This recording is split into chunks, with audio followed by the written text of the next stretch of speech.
Hola, bueno, primero, ¿no? la disculpa de siempre. La gente que me conoce, que ha seguido Cine Garage, sabe que el Oscar no es lo mío. No veo la necesidad de estar tratando de leer historia cinematográfica donde no se está escribiendo.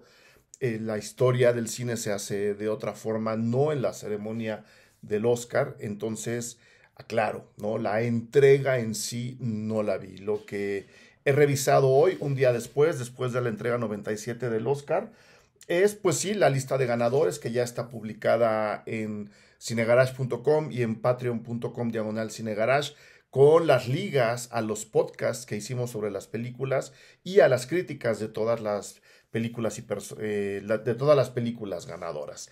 Habiendo dicho eso, lo que conozco y lo que he leído es pues las notas de periódicos internacionales, la prensa nacional, la prensa tradicional nacional sigue sin entender, desde mi punto de vista, dónde está la aportación del Oscar, y en consecuencia la he dejado de lado desde hace mucho tiempo.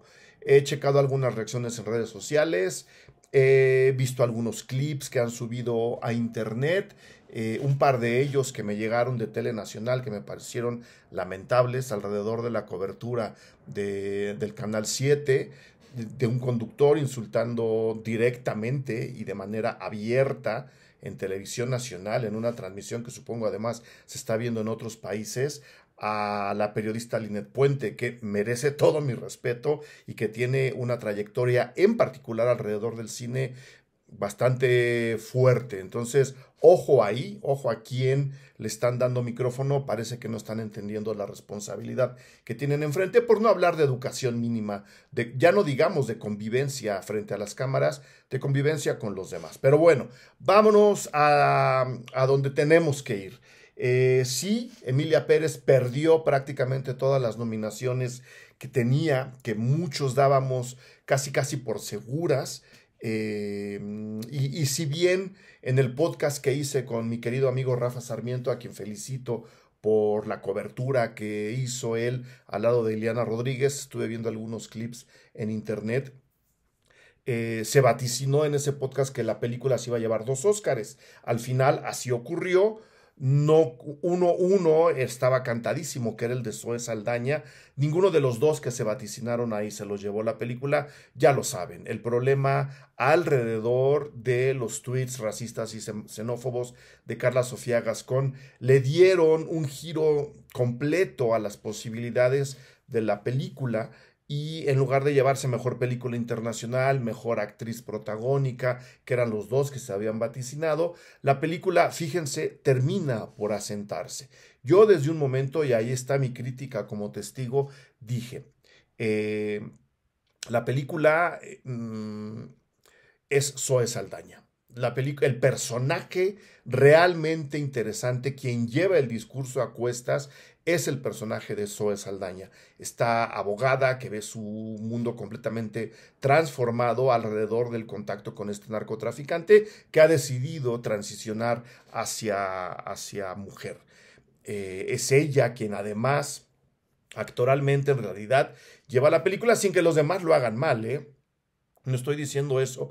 Y miren lo que son las cosas. El Oscar, no por demeritar el trabajo de Zoe Saldaña, pero sí creo que debido al terremoto que provocaron el desenmascaramiento de Carla Sofía Gascón, terminó por favorecer el trabajo de Zoe Saldaña.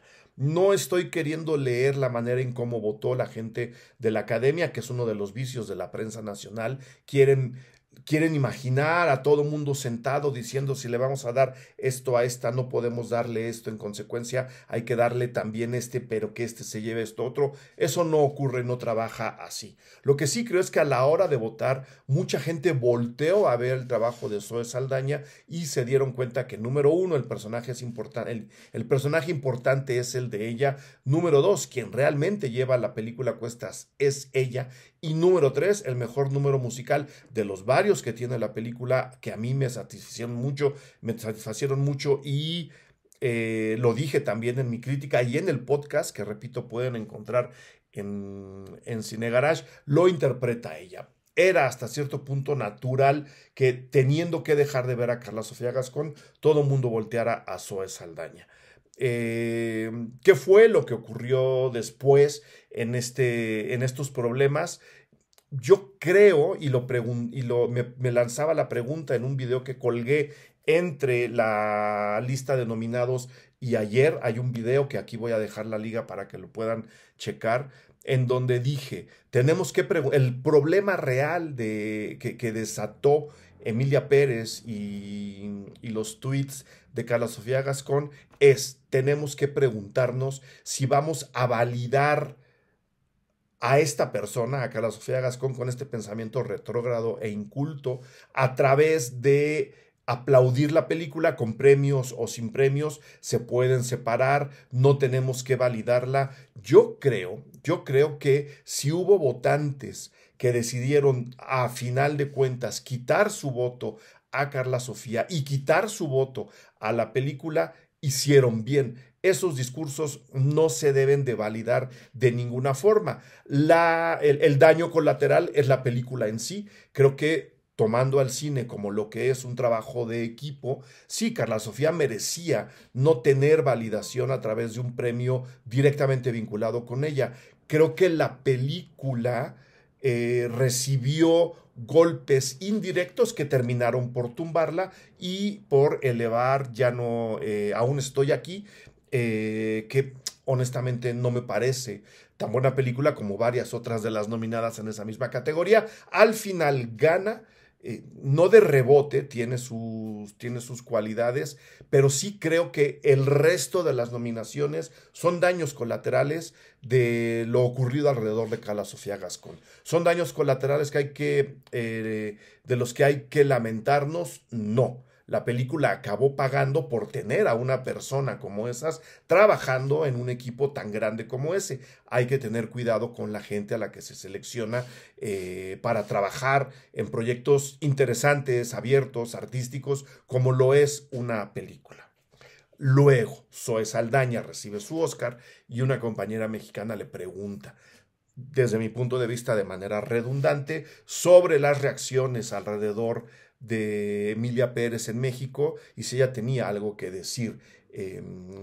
Yo digo redundante porque, número uno, le llamo también un falso dilema, un falso debate, esa problemática alrededor de que lastimó el nacionalismo de muchos mexicanos, que muchos mexicanos se sintieron ofendidos por la película. En realidad nunca existió ese debate, y lo estoy entrecomillando. Existió primero por iniciativa de un grupo de influencers que reaccionaron así e impusieron ese tipo de lectura a la película alrededor de insistir y viralizar, que es un fenómeno aparte. Impusieron justo esa reacción a la película, tanto que ahora que Zoe Saldaña respondió a la pregunta de la compañera, los comentarios debajo de lo que Zoe Saldaña dijo siguen siendo los mismos. Es una película racista, es una película que no representa a México, México no es así. Cuando la película, y ahí está también mi crítica de testigo, desde que yo la vi en el Festival de Morelia, ni trata de México, ni quiere tratar a México, es otra historia.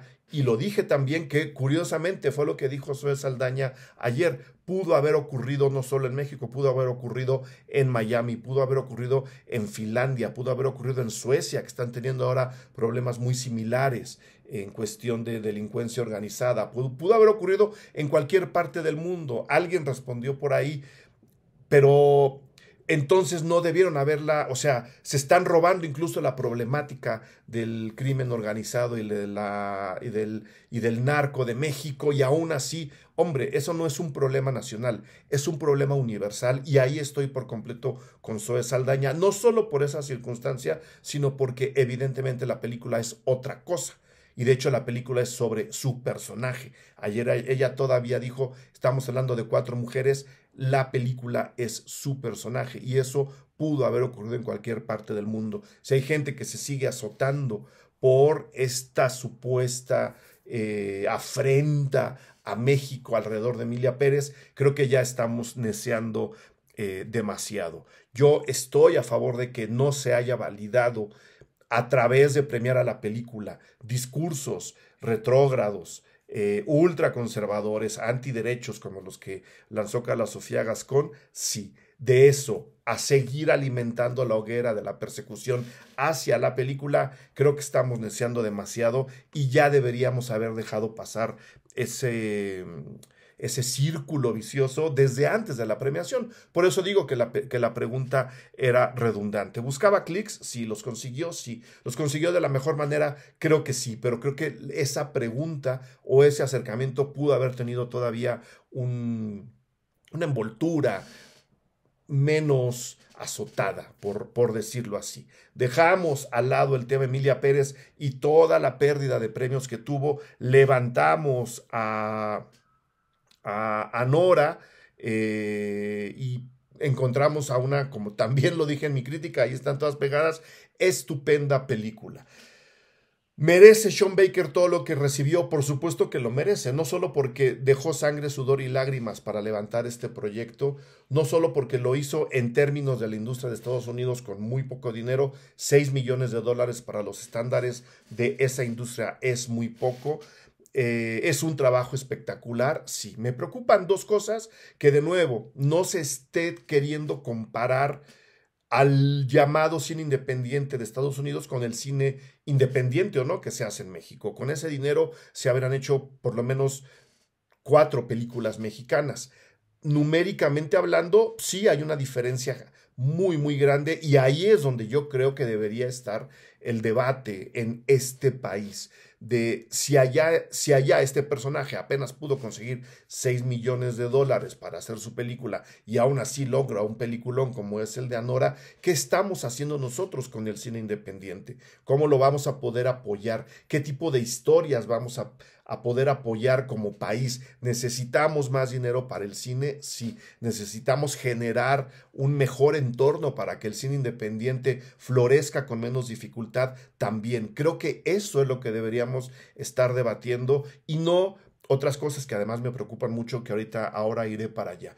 Es decir, leer estos discursos en películas tan interesantes y discursos tan propositivos como el de Anora, con esos presupuestos, comparándolos con lo que estamos aquí, creo que no haría otra cosa sino generar una comunidad más consciente de qué y cómo estamos produciendo, con qué dinero, cuánto y desde dónde y de dónde está llegando, para tratar de mejorar ese mecanismo y realmente consolidar o incluso echar a andar una verdadera industria cinematográfica en México. Creo que los Óscares, siendo premios como son de una academia de ellos, aunque estén incluyendo gente de otros países y tenga ya otras visiones, están viendo su propia industria y no están tampoco diciendo esta es realmente la mejor película del universo universal este año. Lo que tenemos que hacer es dimensionar nuestros cines, depende en qué parte del mundo me estén escuchando, con el de una industria tan grande y tan inyectada de dólares como es la de ellos. Comparar eso con los Césares que se entregaron un día antes, ver cómo Francia, a pesar de la enorme polémica alrededor de Carla Sofía Gascón, dice, yo aposté por esta película y mi academia sigue diciendo que Emilia Pérez es una película valiosa. Por lo menos a nivel cinematográfico, que ahí yo estoy con ellos. Técnicamente, y ahí está el podcast de nuevo al que los referencio, está muy bien sustentada. Carla Sofía se queda fuera, claro, no hay que validar a un personaje así de ninguna forma, pero empezar a comparar esos movimientos de industria con lo que pudo haber ocurrido en México, yo creo que es donde debería estar la lectura del Oscar, más allá de pelearnos o no si Anora merece un premio como mejor película o no. Lo digo en particular por muchas reacciones que estuve leyendo alrededor de que una película alrededor de una prostituta como personaje central haya ganado. Me parece realmente preocupante que la gente esté pensando, primero, que Sean Baker está promoviendo la prostitución, segundo, que tener una prostituta como personaje central de una película está mal y es machista. Incluso llegué a leer la idea alrededor de es un machismo aberrante tener un personaje central prostituido en la película.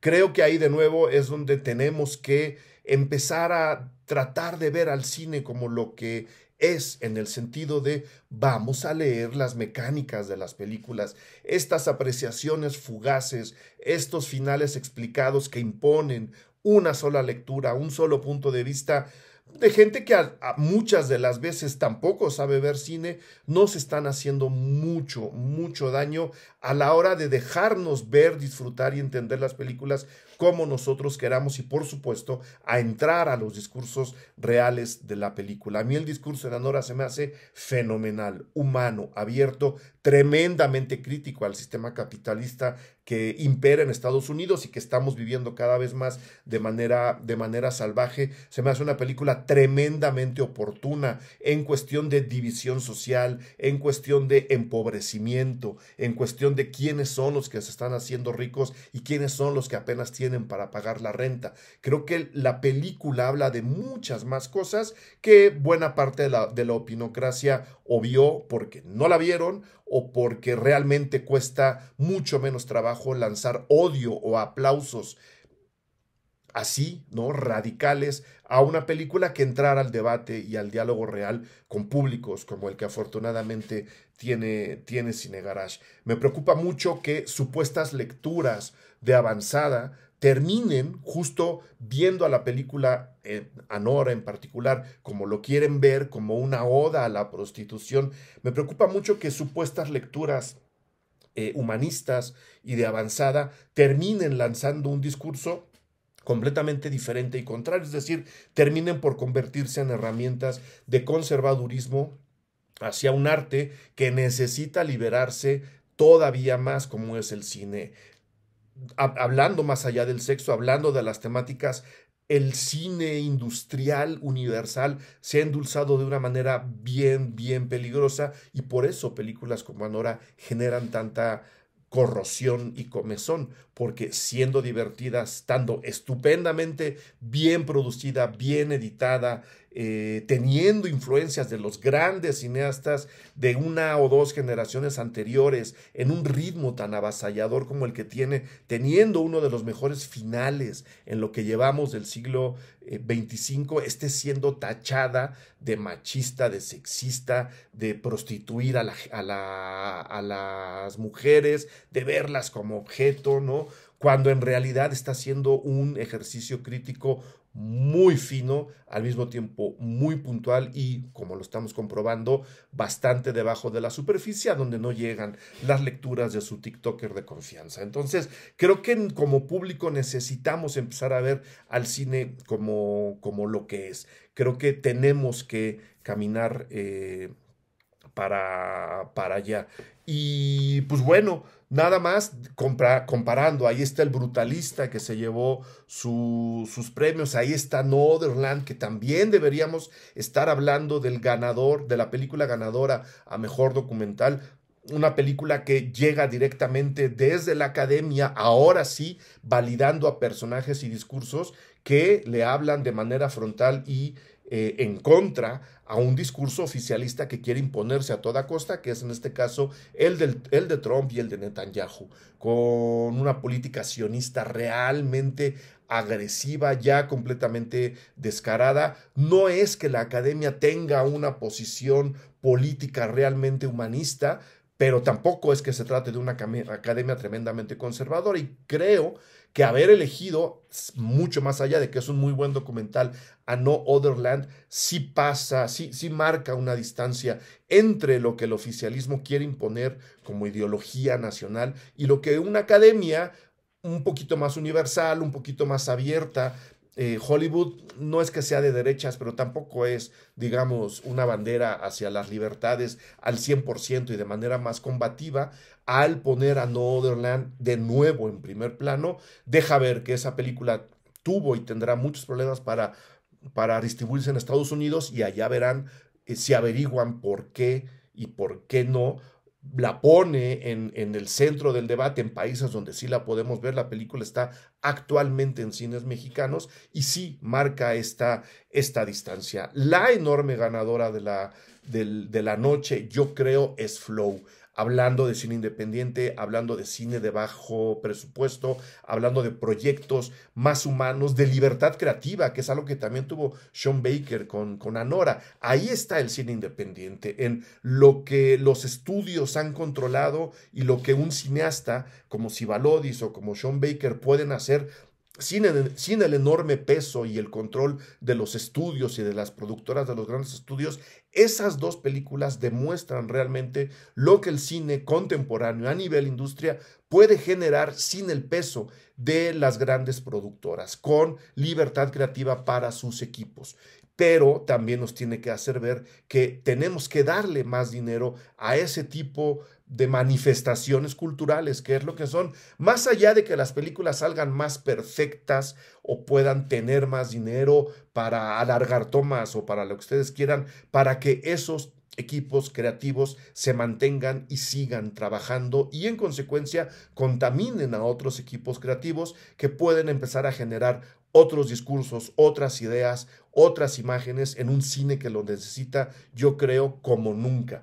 El cine universal y más lo que se viene, ¿no? Van a ser 4 años de Trump en Estados Unidos, pero las derechas están navegando por otros terrenos, a veces sin que nos pongamos a reflexionar en ello. Necesitamos que el cine como arte, necesitamos que las artes, que también son medios de conexión entre la gente, sigan floreciendo y sigan dejando generar ideas y que nos sigan emocionando. Todo el peso que nos va a caer encima va a necesitar un contrapeso. Darle más dinero a este tipo de proyectos no va a ser otra cosa, sino que muchos otros equipos con ideas similares que no estén bajo el control de estas enormes ideologías, ya sea de producción, ya sea políticas, por supuesto, económicas, pueden hacer. Creo que ahí tendríamos que estar pensando y ahí tendríamos que aplaudir apuestas como las de Anora. Ojalá Sean Baker encuentre una mejor carrera todavía de la que está teniendo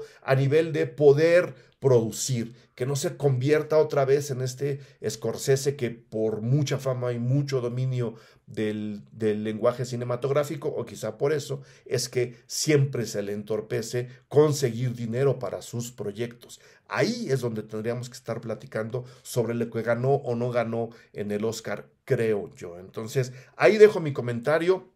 Espero los de ustedes, por supuesto, como siempre, y seguiremos sacando estos videos en Cine Garage. Suscríbanse al podcast, vayan directo al Patreon. Ahí tenemos mucho, mucho más contenido exclusivo para la gente que se suscribe. Saludos.